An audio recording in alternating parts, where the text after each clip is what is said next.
পজিশনে, মানে আমরা না চন্দ্রটা ইন্ডিয়ান অ্যাস্ট্রোলজিতে কি হয় প্রসন্দা, চন্দ্রটা নিয়ে আমরা আমাদের গণনার সিস্টেম রয়েছে।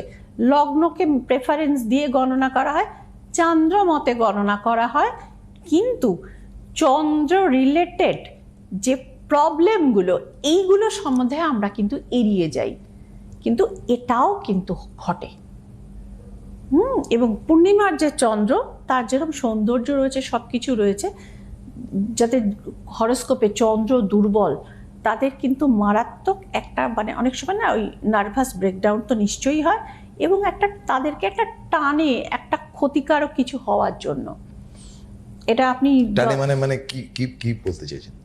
ওই যে বউটি যে ঝাঁপ দিতে যাচ্ছিল চারতলা ছাদ থেকে, সামনেই তো চুচুড়ার গঙ্গা, কি হতে পারতো? তো এই যে মানে সাদিজমের দিকে তাদের টানে, আত্মহননের একটা প্রবণতা থাকে, যেটাকে মানে ধরুন সাইকোলজিতে অনেক সময় ম্যানিক ডিপ্রেসিভ ডিসঅর্ডার বলা হয়।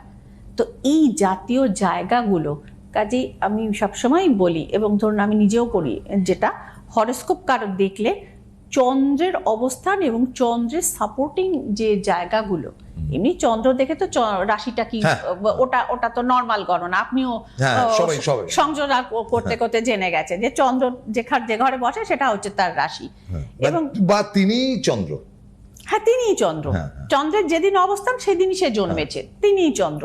তো সেটাই এই ব্যাপারটা হচ্ছে যে সেক্ষেত্রে আমি একটাই জিনিস বলবো যে সেক্ষেত্রে চন্দ্রের প্রতিকারটা খুব স্ট্রং করে করা উচিত, এবং চন্দ্রের সঙ্গে বুধের যে সম্পর্ক সেটাকেও কিন্তু দেখে রাখা উচিত। কারণ মানে বুধ যদি তখন তার বুদ্ধিটাকে কন্ট্রোল করতে না পারে, স্পেশালি যার চন্দ্রটা উইক রয়েছে, সে কিন্তু ভুল সিদ্ধান্ত নেবে। আচ্ছা, সে বন্ধু নির্বাচনে ভুল করবে। বুধটা সঠিক না থাকলে কি হবে?